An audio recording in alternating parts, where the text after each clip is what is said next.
In March 2022, in London, when Genesis brought their final concert to a close after more than half a century of existence, Mike Rutherford stood on stage beside Phil Collins, his old friend, now forced to sing while sitting in a chair because of his failing health. No fireworks could hide that chilling feeling. One of Britain's greatest bands was saying goodbye, not with an explosion, but through the weary silhouette of time. Mike Rutherford had long been the quiet backbone of Genesis, the bassist, guitarist, songwriter, and rhythmic anchor who held together some of progressive rock's most complex dreams. He was not as theatrical as Peter Gabriel, not as explosive as Phil Collins, but without him, Genesis would have struggled to move from bold experimentation to global commercial heights. Behind that calm exterior was a life marked by many collisions, a youth suffocated by the strict discipline of boarding school, repeated departures within the band, the pressure of living in the shadow of more prominent frontmen, and the silent pain of watching each glorious chapter gradually come to an end. Mike Rutherford was not the kind of artist who burned himself publicly before the world. He was a man who endured in silence. So what kept that man standing for more than 50 years, when the spotlight of Genesis kept changing hands, while he quietly remained? Mike Rutherford was born on October 2, 1950, in Chertsey, Surrey. His father was a captain in the Royal Navy, having served in World War II before moving into the aviation industry. In the Rutherford household, everything had a very clear order. Meals were on time, conversation was measured, emotions were rarely pushed too high. Mike's mother played the piano quite well, and music was always present somewhere in the home, but it existed more as part of an education than as something to pursue as a real life. No one imagined that this quiet boy would later spend almost his entire life on a rock stage. When he was sent to Charterhouse, Mike found it almost impossible to fit into that environment. It was one of the most prestigious boarding schools in Britain, a place that trained the children of the elite, with countless rules and long-standing traditions. Mike hated the coldness of the school. He did not stand out in sports, nor was he a model student. While many people around him tried to adapt to that system, Mike began living more and more inside his own private world. At night, he hid a radio under his pillow to listen to the Beatles, the Kinks, and the Rolling Stones. Those sounds felt more real than anything at school. Mike received his first guitar when he was still young and was quickly drawn into it. At one point, the school banned him from playing guitar because it was seen as a distraction. But the more he was forced away from it, the more tightly Mike clung to music. Later, he was even expelled for minor acts of misconduct, a rather strange detail when seen against the calm image he would carry decades afterward. It was at Charterhouse that Mike met Tony Banks and Anthony Phillips. They formed school bands such as Anon and Climax, playing in small practice rooms where almost no one really paid attention to them. What connected them was not a desire to become stars. They simply liked the complex, slightly strange kind of music that most people around them did not care about. By 1967, the small groups at the school began to merge. Mike, Tony Banks, Anthony Phillips, Peter Gabriel, and Chris Stewart gradually became a more complete band. They recorded demos and sent them to Jonathan King, a former Charterhouse student, who had already made a name for himself in the British music industry. King liked the demo enough to sign the group and gave them the name Genesis. At that time, none of them really looked like rock stars. They were just a few schoolboys who did not fit into the world around them, trying to create a world of their own through music before knowing that it would change the entire rest of their lives. When Jonathan King signed Genesis in the late 1960s, Mike Rutherford was still a rather reserved young man who had just left the boarding school environment behind. King saw the group more in the direction of melodic pop in the style of the Bee Gees than progressive rock. He chose songs, shaped the way they recorded, and tried to bring Genesis closer to the easy-listening pop structures that were popular at the time. Mike did not react fiercely against this direction, but the more he played music, the more he was drawn toward long transitions, interwoven layers of guitar, and the feeling that a song could expand into something larger than the usual 3-minute pop format. In 1969, Genesis released From Genesis to Revelation. The album almost disappeared as soon as it came out. Some record stores even placed it by mistake in the religious music section simply because the name Genesis sounded biblical. While many young bands in the late 1960s were beginning to build their own audiences, Genesis remained almost invisible. Mike would later remember that feeling not exactly as a major shock, but more like a quiet sense of deflation. No big stage, no explosive moment. Just the feeling that everything had drifted away very quickly right after being released. But at that very moment, the pressure to create a hit song also disappeared with it. Jonathan King gradually had less influence over the band. Genesis's musical passages began to grow longer, change rhythms more often, and move further and further away from the familiar 3-minute pop structure. Mike spent hours with the bass and the 12-string guitar, experimenting with layers of melody woven together, instead of merely holding the background part. The influence of Paul McCartney was still very clear, but his bass lines gradually stopped standing still in the simple role of keeping time. They began to move within the song like a separate melodic line, connecting the musical sections together instead of merely sitting underneath them. After the failure of the first album, Mike and the rest of Genesis moved to live at Christmas Cottage. The small house was almost cut off from the rest of the world.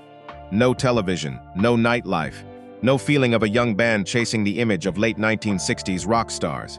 The days there revolved mostly around writing music.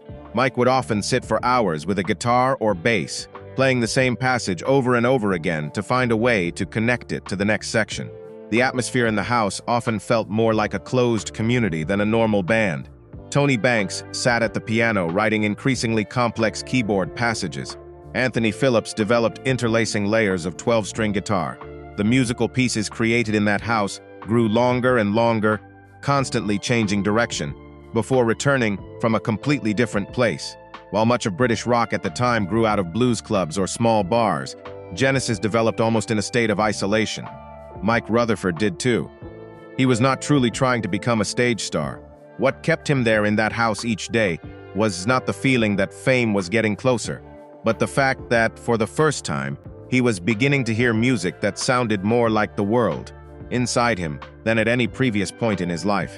In 1970, Genesis released Trespass. This was the first time Mike Rutherford felt the band had truly come close to the kind of music they wanted to create. The songs were longer, had more transitions, and almost no longer tried to follow the traditional pop song structure. Mike began writing more with Tony Banks and Anthony Phillips. The 12-string guitar gradually became a very important part of the early Genesis sound. But just as Genesis began to find its own direction, the band faced its first major rupture. Anthony Phillips, the person closest to Mike in the early years, began to find the pressure of performing on stage unbearable. Ant suffered from severe stage fright. Small tours left him exhausted both mentally and physically. After a period of suffering from glandular fever, Anthony Phillips decided to leave Genesis. For Mike, this was not merely the loss of a guitarist. Ant was the person who had written the first songs with him at school, lived with him at Christmas Cottage, and helped build the early foundation of Genesis, almost from nothing. The period that followed became rather uncertain. Genesis was still not famous enough to be truly stable, but the music they were writing was becoming more and more complex. At this point, Mike began to expand his role much further. He was no longer simply holding down the bass in the background. Mike's 12-string guitar parts increasingly occupied a major place in structure of the songs. He also began using bass pedals so that he could play guitar and maintain the low-end part at the same time. That idea would later become one of Genesis' most distinctive signatures on stage. After Anthony Phillips left the group, Genesis brought in Phil Collins and Steve Hackett. Phil Collins brought a very different kind of energy into the band. While Mike, Tony Banks, and Peter Gabriel were all rather tense and introverted, Phil was much more relaxed, humorous, and approachable. Steve Hackett, meanwhile, brought in a guitar style that was almost ahead of its time, with long sustain, tapping, and a way of handling sound that was completely different from most British rock guitarists at that point. Genesis gradually turned into a band with a very unusual structure, not truly hard rock, and not like traditional blues rock either. During this period, Mike Rutherford began to strongly develop the performance style that would later become associated with his name. He used double-neck guitars, one side a bass and the other a 12-string guitar, so that he could switch extremely quickly between different sections of a song. On many nights, Mike would play guitar whilst also using bass pedals with his feet to keep the low-end foundation underneath. This made Genesis on stage feel almost larger than the actual number of members in the band. By the early 1970s, Genesis was very different from the small group that had lived crammed together in Christmas Cottage only a few years earlier. The success of Selling England by the Pound pulled the band into longer tours, larger stages, and an almost constantly packed work schedule. Genesis's music also began to expand in a similar way. The songs changed rhythms continuously, stretched across multiple sections, and layered themselves with keyboards, 12-string guitars, and transitions that seemed to have almost no clear stopping point. While Tony Banks pushed the harmonies into increasingly complex territory, Mike often stood underneath it all with bass pedals and double-neck guitar, connecting the musical sections together. There were moments when Genesis changed atmosphere completely within only a few minutes, then returned to the original theme as if they had never left it. Mike spent hours simply trying to find ways to keep those structures from breaking apart, amid too many ideas happening at once. On stage, he almost stood still in the background, while the music kept moving around him. But the more famous they became, the more clearly the distance inside Genesis began to show. Peter Gabriel stepped onto the stage with a fox head, a red dress, and long storytelling segments between songs. The press was drawn strongly toward him almost immediately. There were nights when audiences left the show remembering very clearly what Peter had worn, yet found it difficult to describe the very complex layers of music that Genesis had spent months building. As Peter increasingly became the visual center of the band, Mike retreated further into the musical structure underneath. When Genesis began working on The Lamb Lies Down on Broadway, the atmosphere inside the band had also changed completely from the days at Christmas Cottage. Peter Gabriel spent most of his time on the story and lyrics of Rail, while Mike, Tony Banks, and Phil Collins stayed for long hours in the rehearsal room, piecing the musical parts together. Demo tapes, extended recording schedules, and overnight rehearsals gradually replaced the natural feeling that had once existed in the early years of Genesis. The larger the album grew, the larger the distance between the members became. At the same time, Peter began receiving offers from outside Genesis. Director William Friedkin met with him just as the band was finishing the album. While Peter's first child was facing serious health problems, he was constantly moving between the studio and the hospital. Mike understood why Peter was being pulled away from Genesis during that period. But he also began to see something else. The members of the band were no longer truly standing in the same world.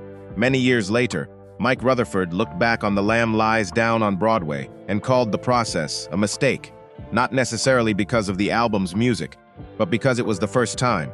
Genesis sounded like a band being pulled in several different directions at once. And when Peter Gabriel left the group in 1975, the feeling that remained for Mike was not only the loss of a lead singer, it felt like the moment an old version of Genesis closed completely behind them.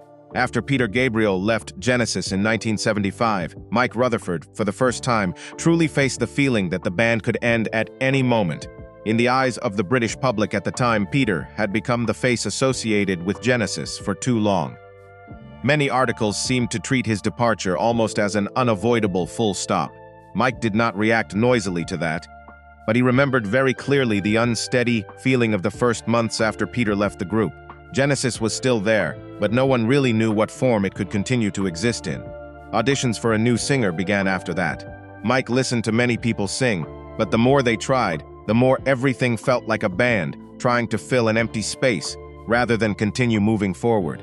In the rehearsal room, Phil Collins still sang the temporary vocal parts so the group could finish the songs, just as he had done for many years before. Mike had long been used to hearing Phil sing backing vocals behind Peter Gabriel. But this was the first time he heard Phil hold the main role for such a long stretch. Phil's voice did not carry the same theatrical or mysterious feeling as Peter's. It was closer, more direct, and had a clearer everyday quality. It was at that moment that Mike began to feel Genesis could not survive by trying to preserve its old version unchanged. When A Trick of the Tail was released in 1976, the positive response from audiences relieved Mike of a great deal of pressure. Genesis did not disappear after Peter Gabriel left the group, as many articles had once predicted.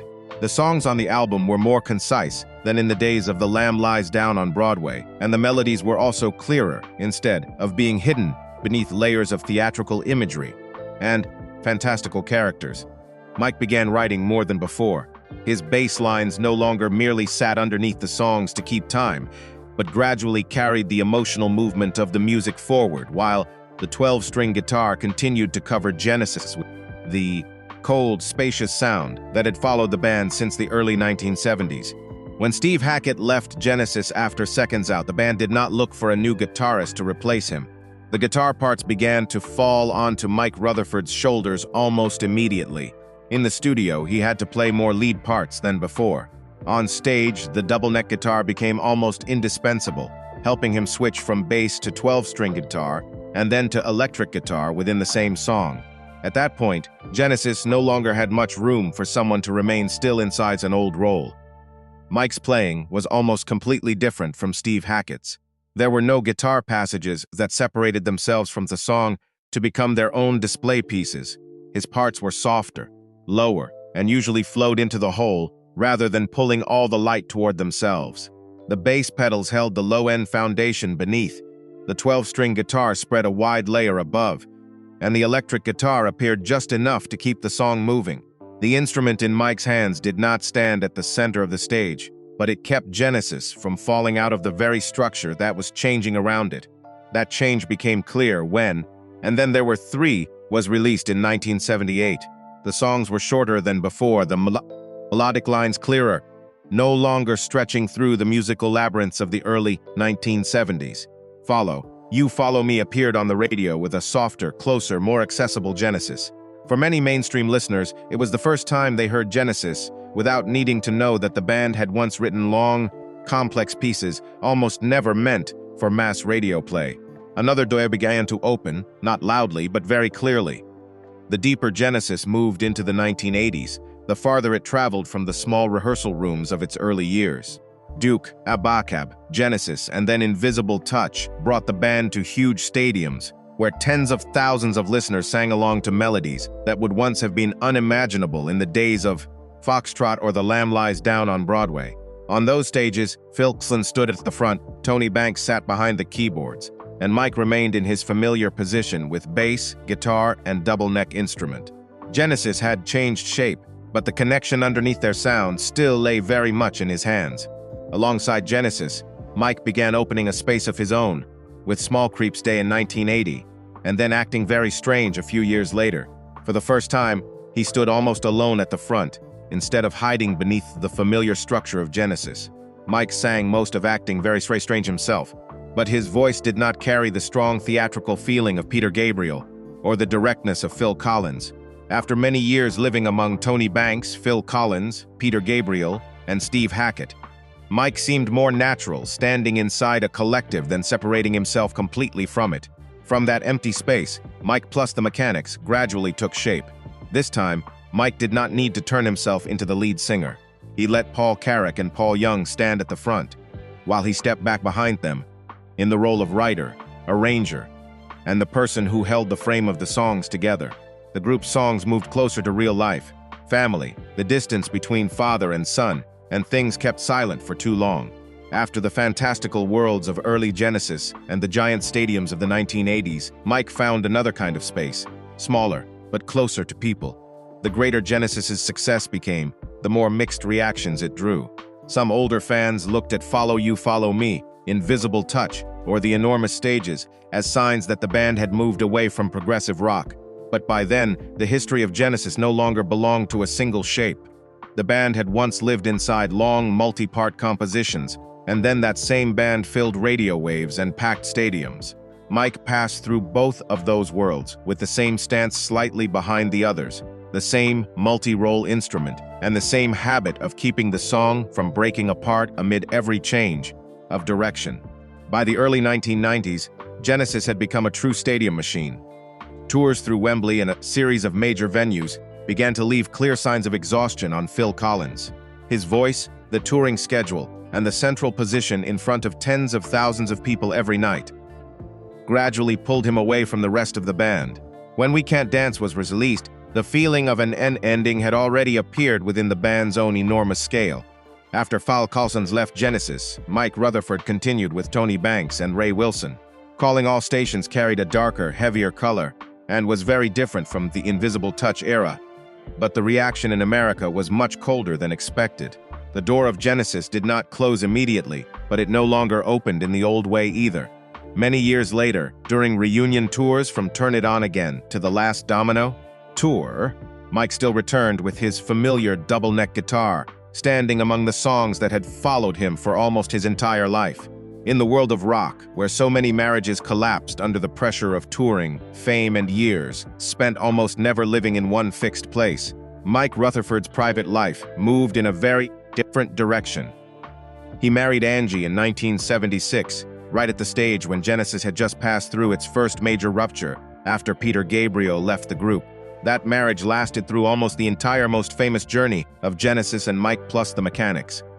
They have 3 children, Kate, Tom, and Harry. Mike never liked turning his family into part of his public image. He always kept his private life behind the stage, almost separate from the world of interviews, tours, and spotlights that Genesis lived inside for decades. But even such a stable life could not avoid the silent distances created by the profession.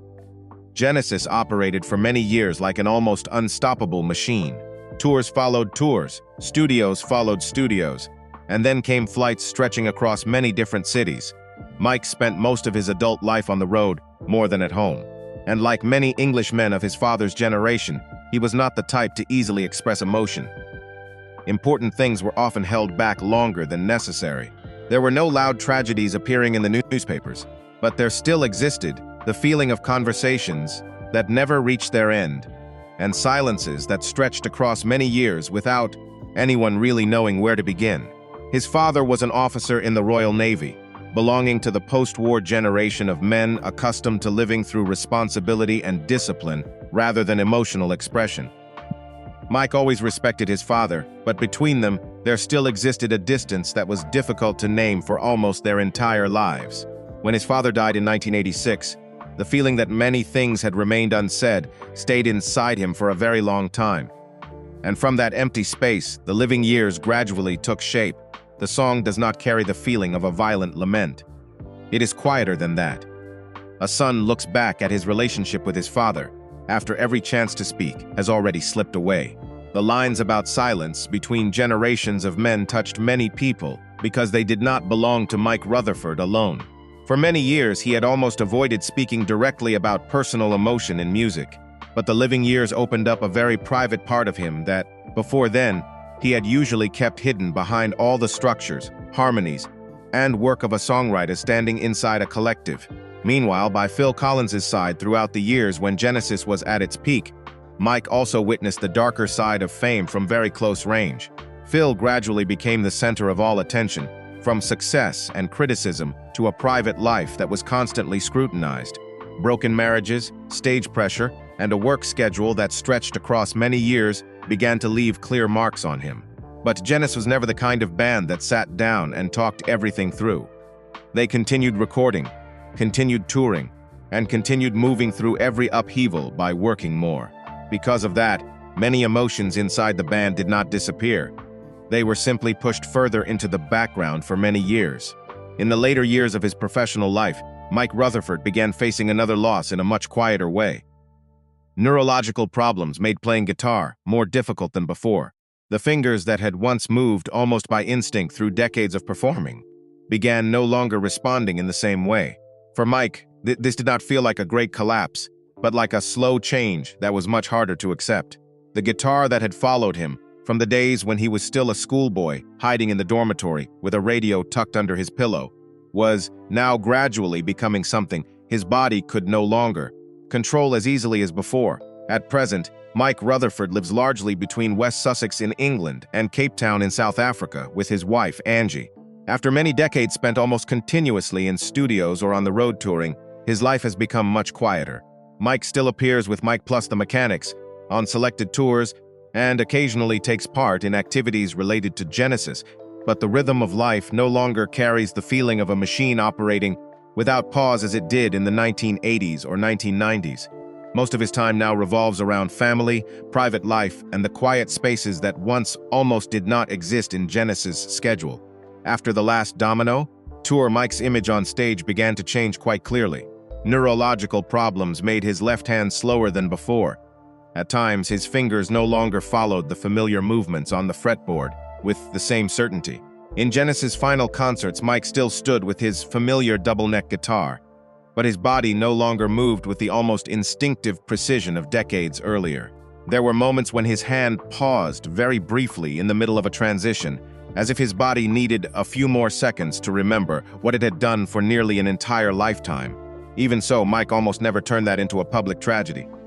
He still walked onto the stage in the old way, calm, restrained, and continuing to play as long as he could. Mike Rutherford's legacy does not lie in explosive moments that forced the whole stage to look in one direction. It lies in the rare endurance of a man who was present through almost the entire process of Genesis, changing without losing himself. When the band was still a complex, progressive rock group in the early 1970s, Mike stood beneath the layers of 12-string guitar and long structures that seemed to have almost no stopping point. When the music began to become more melodic and direct, he was one of the people who helped pull Genesis in that direction. And when the band entered its stadium era, with enormous tours and songs filling mainstream radio, Mike still stood in his familiar place, holding the musical framework behind all that light. In almost every phase of Genesis, Mike Rutherford usually stood slightly toward the back of the stage with his double-neck guitar, allowing Peter Gabriel and then Phil Collins to become the faces audiences remembered first. He did not play guitar in the way that turned a solo into the center of the entire performance. Mike's parts usually sat lower within the whole: melodic, bass, rhythm guitar, bass pedals, and transitions that kept the song moving even as Genesis's structures became increasingly complex. Through decades of lineup changes and shifts in musical direction, those layers of sound remained almost continuously present. There were no hotels destroyed in the middle of tours, no disappearances from the public for months at a time, no acts of self-destruction that the media would follow for decades afterward. Mike Rutherford's life passed through fame in a much quieter way. Genesis changed. Members left. The band's music drifted from progressive rock into the enormous stadiums of the 1980s. Then, at a certain point, his own body began to move more slowly than the guitar he had held for almost his entire life. From the boy hiding a radio under his pillow at boarding school to the man standing in Genesis's final concerts with hands that no longer responded as they once had, Mike Rutherford almost never changed the way he existed, still standing a little further back, still letting others hold most of the light. And in the end, he became one of the very few people still standing there after almost every transformation Genesis had ever gone through.